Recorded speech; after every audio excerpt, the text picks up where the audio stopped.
តោះក៏លេងកំពុងភ្លុកទាំងអស់គ្នា Hey hey hey lover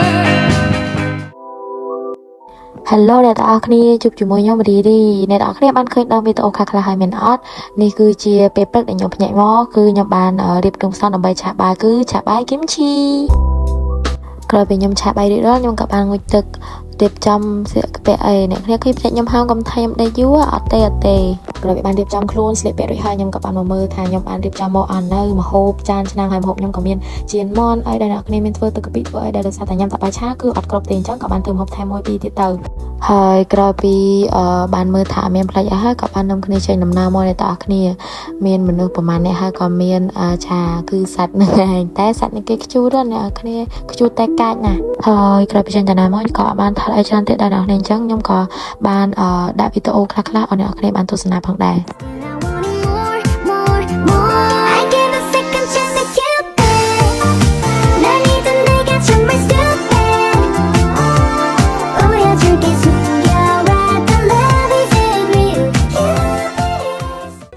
ក្រោយពីជីមកបានរយៈពេលយូរហើយក៏ជិតដល់អញ្ចឹងក៏ឃើញមានបងប្អូននៅតាមភូមិគាត់មានលក់អាឡឹកលក់ក្រូចលក់នំអីក៏បានឈប់ចុះទិញដែរអ្នកទាំងអស់គ្នាយកទៅទុកញ៉ាំហើយបុគ្គលខាងនេះវិញគឺគាត់នៅស្ងៀមទេអ្នកនរគ្នាគឺអត់ក៏អត់អីចង់ស្ទុះចេញក្រៅដោយសារគាត់អត់ចេះនៅស្ងៀមទេគឺគាត់ស្លន់ខ្លាំងណាស់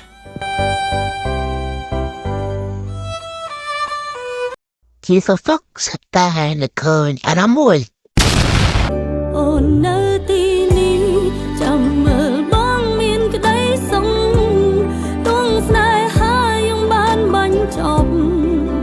ôn mình cần trong chờ nếp xanh ôn nơi tí ní thay cả trong chăm nếp ai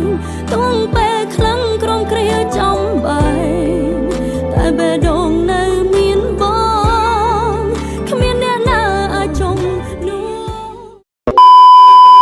បន្ទាប់ពីបានសែតរួចមកយើងក៏បានមកដល់កំពង់ដែរអ្នកទាំងអស់គ្នាមកដល់កំពង់ហ្នឹងគឺដើម្បីរោទូកជិះទៅកំពង់ភ្លុកនឹងឯងអ្នកទាំងអស់គ្នាខ្ញុំក៏បានដើររោទូកអីចឹងទៅដោយសារថាយើងត្រូវការជិះទូកទៅបានដល់ក្រោយពីរោទូកចូលជិះបានយើងក៏បានរៀបឲ្យដាក់លើទូកដែរអ្នកទាំងអស់គ្នាអញ្ចឹងអ្នកនេះចូលរួមរីករាយនឹងទស្សនាមើលពីអំទេសភាពនៅទន្លេទាំងអស់គ្នា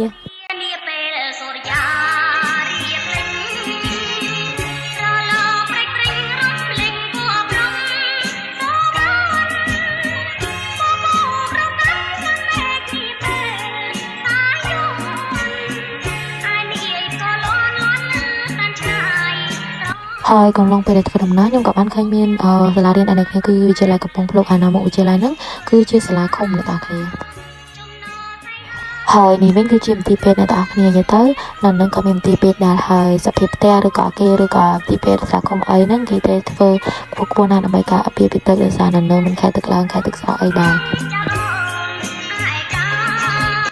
ខ្ញុំជីក៏ឃើញមានមីនីបាទនិយាយលេងទៅអ្នកគ្នាគឺជាតែបងប្អូនដែលគាត់លក់មិនចាប់ហួយហើយនេះវិញគឺ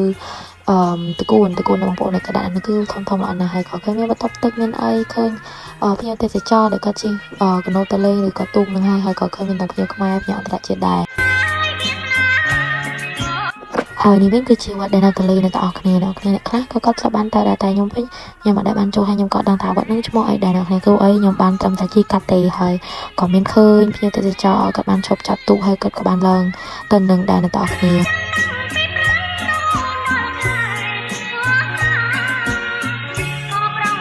អ្នកគ្នាអីកាន់តែពិសេសគឺនៅនឹងក៏មានជា restaurant ដែរដែលមានភ្ញៀវចូលច្រើនមែនទែនហើយការរៀបចំរបស់គាត់ក៏មើលទៅគួរឲ្យចាប់អារម្មណ៍ដែរមានទាំងការរៀបចំបែបបេះដូងមើលទៅយើងអាចចូលទៅ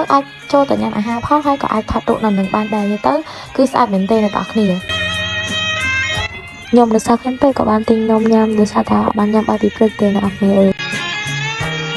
ជីមកមុខតិចទៀតខ្ញុំក៏បានដល់កន្លែងមួយគឺកន្លែងហ្នឹងអត់ដឹងថាគេហៅកណ្ដាលទន្លេឬក៏មិនដែរតែសំខាន់គឺសិតតែទឹកមែនទែនអ្នកគ្នាជុំវិញខ្លួនខ្ញុំគឺសិតតែទឹកហើយនិយាយទៅដាច់កន្ទុយភ្នែកយើងគឺទឹកច្រើនមែនទែនហើយមើលទៅខ្ញុំគិតថាទឹកនៅហ្នឹងគឺច្រើនមែនទែនហើយមានទូកពី3តែដែលនៅជានៅហ្នឹង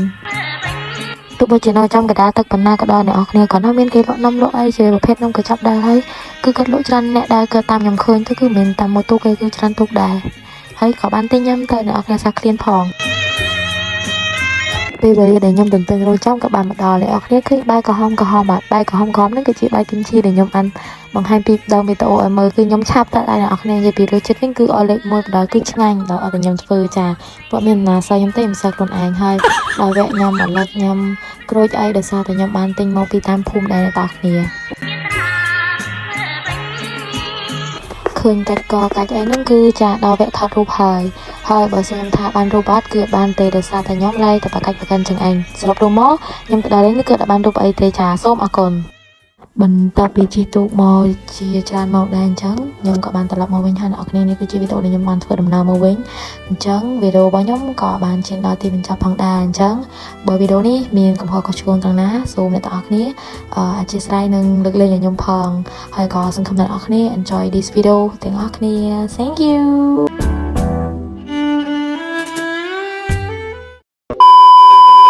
វីដេអូមួយនេះឧបត្ថម្ភដោយកានេរី